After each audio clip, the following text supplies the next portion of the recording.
শেষে হযরত শাহজালাল রহমতুল্লাহ আলাইহির মাজার প্রাঙ্গণে স্ত্রীর কবরের পাশে তাকে দাফন করা হয়।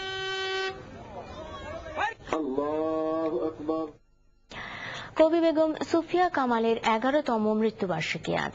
বাংলাদেশের নারী প্রগতি আন্দোলনের নেত্রী বেগম সুফিয়া কামাল ৮৮ বছর বয়সে ১৯৯৯ সালের এই দিনে বঙ্গবন্ধু শেখ মুজিব মেডিকেল বিশ্ববিদ্যালয় হাসপাতালে মৃত্যুবরণ করেন। বাঙালির ভাষা ও সাংস্কৃতিক আন্দোলনে সুফিয়া কামাল অগ্রণী ভূমিকা পালন করেন। বাংলাদেশের নারী মুক্তি আন্দোলনকে তিনি সামাজিক আন্দোলনে পরিণত করে নারী সমাজের উন্নয়নে দুঃসাহসী অবদান রাখেন। বরিশালের শায়েস্তাবাদে ১৯১১ সালের ২০ জুন এক অভিজাত মুসলিম পরিবারে কবি সুফিয়া কামালের জন্ম। প্রাতিষ্ঠানিক কোনো শিক্ষা গ্রহণ তার পক্ষে সম্ভব হয়নি। রক্ষণশীল পরিবেশে বড় হয়েও তিনি স্বশিক্ষিত ও সুশিক্ষিত ছিলেন। বাড়িতে উর্দুর চল থাকলেও তিনি নিজ চেষ্টায় বাংলা শেখেন। ঈদের চতুর্থ দিনেও পুরোপুরি পরিষ্কার হয়নি রাজধানীর বিভিন্ন এলাকার রাস্তায় পড়ে থাকা কোরবানির পশুর বর্জ্য।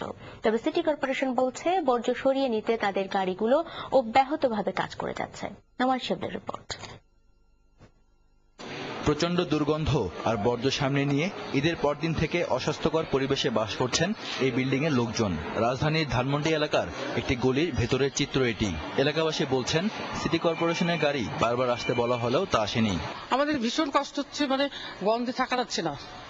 সবসময় ঘরের দরজা জানলা বন্ধ করে রাখতে হচ্ছে। এতবার বলা হয়েছে, তারপরে সিটি কর্পোরেশনে খবর দেওয়া হয়েছে, তারাও কিছু করেনি। পানি জমছে কোরবানির দিন আমরা তো সব ধুয়ে নামাই দিছি।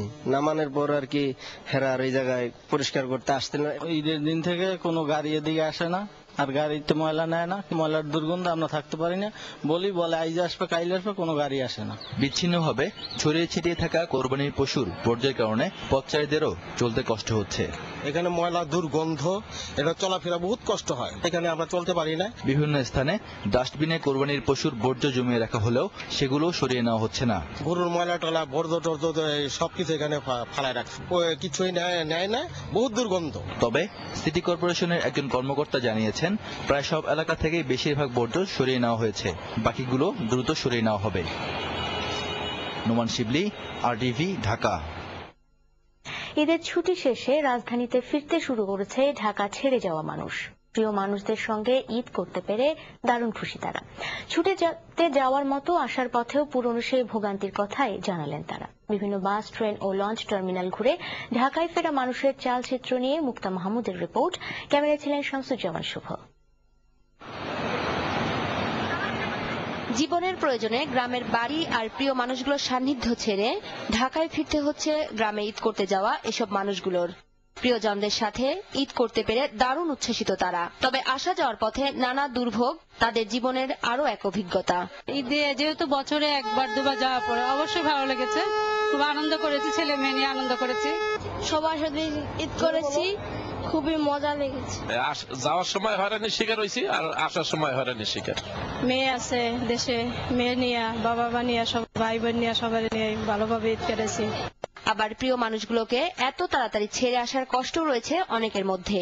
শ্বশুর শাশুড়ি সবার সঙ্গে ঈদ করেছি, অনেক ভালো লাগছে, অনেক মজা হয়েছে, সবার সঙ্গে দেখা হয়েছে। কয়েকদিন থাকতে চাই কিন্তু থাকতে পারে নাই, চলে আসে। বাড়ি থেকে আসলে তো খারাপ লাগেই। কাজের টানে আবার ঢাকায় আসতে হইলো খুব তাড়াহুড়ো করে। অনেক কষ্টের পর গেছি, এই জন্য অনেক ভালো লাগছে, কিন্তু বেশি দিন থাকতে পারিনি, এই জন্য ভালো লাগেনি চলে আসার জন্য, যে আজকেই চলে আসতে হলো। এদিকে ঈদে যারা বাড়ি যেতে পারেননি আজও সেই সব মানুষদের দেখা গেল বাস, রেল স্টেশন ও লঞ্চ টার্মিনালগুলোতে। মুক্তা মাহমুদ, RTV, ঢাকা।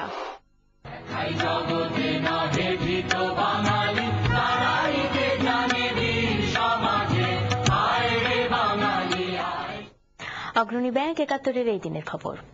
পূর্ব পাকিস্তানের বর্তমান এই সংকটে ভারত পাকিস্তানের সমস্যা বানানোর চেষ্টা হবে পাকিস্তানের আরও একটি রাজনৈতিক ভুল সিদ্ধান্ত। ৭১-এর এই দিনে এমন মন্তব্য ভারতের প্রধানমন্ত্রীর। পাশাপাশি এদিন ইয়াহিয়া খান বলেন, সবাই আমার সঙ্গে বিশ্বাসঘাতকতা করেছে। বাঙালির সশস্ত্র সংগ্রামে বিশ্ব রাজনীতির মেরুকরণ এবং মুক্তিযুদ্ধ নিয়ে দেশীয় ও আন্তর্জাতিক নানা অপ্রকাশিত তথ্যপাত্রের ভিত্তিতে দেখুন প্রণব সাহার বিশ্লেষণধর্মী বিশেষ ধারাবাহিক। একাত্তরের এই দিনে ভারতের প্রধানমন্ত্রী ইন্দিরা গান্ধী ভারতীয় পার্লামেন্টে তার বক্তৃতায় বলেন, বাংলাদেশের অভ্যুদয়কে বিঘ্ন ঘটাতে পূর্ব পাকিস্তানের এই সংকট ভারত পাকিস্তানের সমস্যা বানানোর চেষ্টা হবে পাকিস্তানের আরও একটি রাজনৈতিক ভুল সিদ্ধান্ত। পাকিস্তানের সাথে কোনো যুদ্ধে জড়িয়ে পড়ার ইচ্ছা আপাতত ভারতবাসীর নেই। মিসেস ইন্দিরা গান্ধী বিভিন্ন মাধ্যমে এবং মুক্তিযোদ্ধাদের বিভিন্ন অঞ্চল জয় দেখে পাকিস্তানিরা যখন দিশাহারা, তখন তাদের পাকিস্তানের ইসলামাবাদে ফিরে যাওয়ার ব্যাপারটাই প্রধান হিসাবে দেখা দিচ্ছিল। পাকিস্তানকে এই কথাটি বুঝিয়ে দিতে চাচ্ছে যে তোমরা যুদ্ধ না বাঁধিয়ে আত্মসমর্পণ করো, তোমাদেরকে আমরা ইসলামাবাদে ফিরিয়ে দেওয়ার একটি ব্যবস্থা নিতে পারি। এই দিন লাহোরে ইয়াহিয়া খান এক বিবৃতিতে বলেন, ঢাকায় অবস্থানরত অনেকেই আমার সাথে চরম বিশ্বাসঘাতকতা করেছে। এই মুহূর্তে আমি আর সেসব কথা মনে করতে চাই না। আমি শুধু পূর্ব পাকিস্তানের মাটি চাই, অন্য কিছু নয়। ভুট্টোর সাথে মিত্রতা করলো, ভুট্টো কনস্পিরেসির মাধ্যমে ইয়াহিয়া কিভাবে পরাজিত হতে পারে, এটি একটি ব্যাপার ছিল। আরেকটি ব্যাপার ছিল ইনার কনফ্লিক্ট, টিক্কা এবং নিয়াজির। আরেকটা হচ্ছে মুক্তিযোদ্ধাদের কাছে তারা মার খাচ্ছিল। সমস্ত কিছুই মিলে ইয়াহিয়া হতাশ। ইয়াহিয়া তখন ঘোষণা করলো, আমি মানুষ চাই না, আমি ঢাকার মিট্টি চাই। এই দিন আকাশবাণীর সাথে বিশেষ সাক্ষাৎকারে প্রধানমন্ত্রী তাজউদ্দিন আহমেদ বলেন, আগামী মধ্য জানুয়ারিতেই বাঙালির হাজার বছরের আশা আকাঙ্ক্ষার প্রতিফলন ঘটবে রাজধানীতেই। বঙ্গবন্ধু শিক্ষা নিয়েই উনি যে যুদ্ধটা চালিয়ে গেছেন, উনি আশা করেছেন যে ডিসেম্বরের শেষ বা জানুয়ারির প্রথম বা মধ্যের দিকে এই যুদ্ধ শেষ হয়ে যাবে। তখন মুক্তিযোদ্ধাদের উদ্দেশ্যে বলেছেন যে তোমরা আরো তাড়াতাড়ি করো, আমরা যাতে বাংলাদেশের পতাকা নিয়ে জয় বাংলা ধ্বনি দিয়ে আমরা এই যুদ্ধে জয় করেছি এই কথাটা পৃথিবীর মানুষকে জানিয়ে দিতে পারি। এই দিন তুমুল যুদ্ধে কিশোরগঞ্জ থেকে পিছু হটে যায় পাক সেনারা। প্রণব সাহা, RTV। ঈদের 3 দিন পরও মুখর হয়ে আছে রাজধানীর বিনোদন কেন্দ্রগুলো। ছোট বড় সবাই মেতেছেন উৎসবের আনন্দে। বিভিন্ন পর্ব সিনেমা হলগুলোতে আজও মানুষের ভিড় ছিল চোখে পড়ার মতো।